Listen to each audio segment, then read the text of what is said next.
Above soft clouds, under the moonlight, four little friends begin their journey into a magical world. Di atas awan, di bawah sinar bulan, Wah, buku-bukunya hidup. petualangan ajaib pun dimulai. Assalamualaikum warahmatullahi wabarakatuh. Selamat datang di kisah penuh hikmah dari Ranah Minang. Legenda yang telah diceritakan turun-temurun di seluruh Nusantara. Inilah kisah Malin Kundang. Seorang pemuda yang berangkat dari kemiskinan, berlayar menghadapi badai kehidupan hingga meraih kejayaan. Namun di balik semua itu, ada pelajaran besar tentang kasih sayang ibu, tentang kerendahan hati, dan tentang bagaimana satu keputusan dapat mengubah segalanya. Mari kita ikuti perjalanan Malin dari sebuah desa kecil di pesisir hingga menjadi nama yang abadi dalam cerita rakyat Indonesia. Sebuah kisah yang mengajarkan bahwa setinggi apapun kita berhasil, jangan pernah lupa pada asal-usul dan orang tua yang membesarkan kita. Selamat menikmati cerita ini, semoga membawa manfaat dan menjadi pengingat untuk kita semua. Di sebuah desa kecil dekat pantai air manis, hiduplah seorang janda miskin bernama Mande Rubayah. Ia hanya memiliki seorang anak laki-laki, Malin Kundang. Mande Rubayah membesarkan Malin dengan penuh kasih, meski hidup mereka serba kekurangan. Malin tumbuh menjadi anak yang cerdas, rajin membantu, dan sangat menyayangi ibunya. Setiap pagi, mereka berjalan ke pantai untuk mengambil gerang dan ikan kecil yang terdampar. Malin selalu menggenggam tangan ibunya. "Suatu hari, aku pasti bikin ibu bangga," kata Malin kecil sambil tersenyum. Mande Rubayah hanya menatapnya dengan mata berkaca-kaca. "Ibu tidak butuh apa-apa, Nak. Ibu cuma ingin kamu selalu ingat rumah." Namun kehidupan tidak selalu sehangat senyuman itu. Ketika Malin beranjak remaja, sebuah kapal dagang besar berlabuh di dekat desa itu. Para pelaut menceritakan kisah tentang kota-kota jauh, perantauan, dan kehidupan yang makmur. Kisah itu membakar semangat Malin.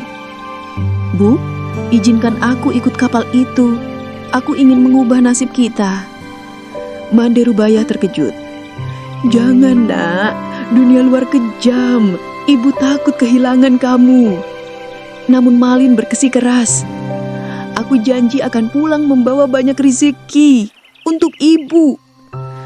Dengan hati berat, Mande Rubayah memeluk Malin sangat lama, seakan tak ingin melepaskannya. Tahun demi tahun berlalu.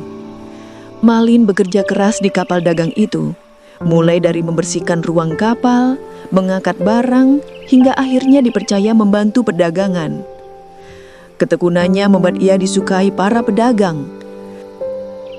Di salah satu pelabuhan besar, ia bertemu seorang gadis cantik, putri seorang saudagar kaya. Dengan ketekunan dan keberuntungannya, Malin berhasil menikahinya dan menjadi pedagang sukses.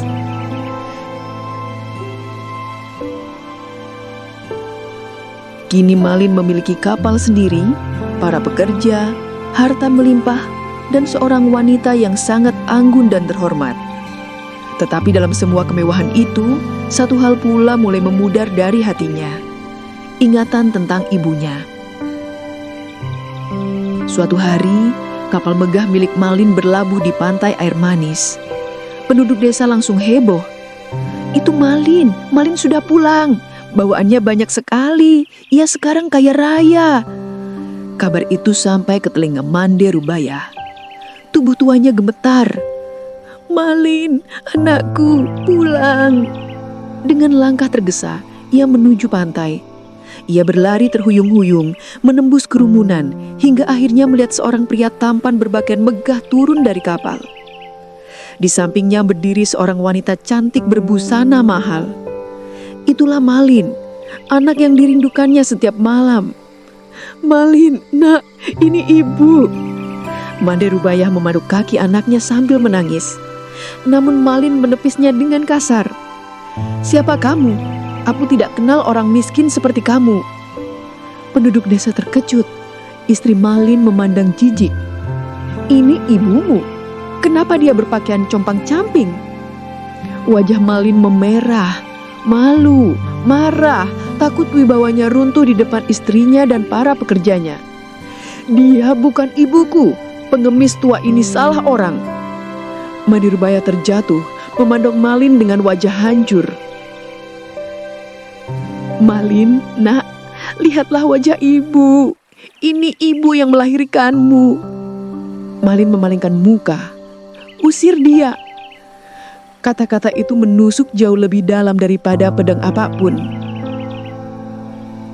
Mandarubaya menangis sambil memandang kapal Malin yang mulai bergerak menjauh. Ombak memukul kaki tuanya. Ya Tuhan, jika dia bukan anakku, maafkan aku. Tapi jika dia benar anakku, anak yang kubesarkan dengan seluruh hidupku, maka biarkanlah ia menerima balasan dari kelalaiannya. Langit mendadak menggelap, angin menerpa, ombak menggila. Kapal Malin terombang-ambing seperti daun. Petir menyambar. Para anak buah berteriak, "Tuan, Malin, kapalnya retak." Malin panik. "Tolong, tolong, ibu, maafkan aku." Namun kata-katanya tenggelam oleh badai yang dahsyat. Kapal itu terpecah oleh gulungan ombak.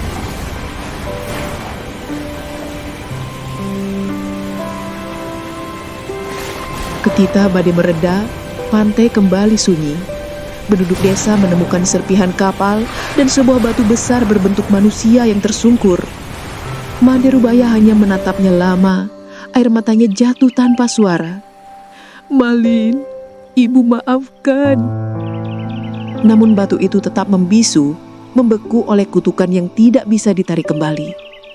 Hingga kini batu itu dipercaya berdiri di pantai air manis, menjadi pengingat abadi tentang seorang anak yang durhaka dan seorang ibu yang hatinya hancur. Legenda Malin Kundang tidak hanya tentang kutukan, tetapi tentang cinta seorang ibu dan bahaya dari kesombongan. Ia mengajarkan bahwa setinggi apapun seseorang terbang, ia tak boleh melupakan tanah tempat ia pertama kali berpijak. Begitulah akhir kisah Malin Kundang. Kisah yang telah ratusan tahun diceritakan, bukan hanya sebagai legenda, tetapi sebagai pengingat bagi kita semua, bahwa kesuksesan tanpa kerendahan hati akan membawa kehancuran, dan seorang ibu, sekeras apapun hatinya tersakiti, tetap akan menyimpan cinta dalam doanya. Semoga cerita ini menjadi pelajaran bagi kita untuk selalu menghargai orang tua, tidak lupa asal-usul, dan tetap rendah hati dalam setiap langkah kehidupan. Terima kasih telah mendengarkan cerita ini.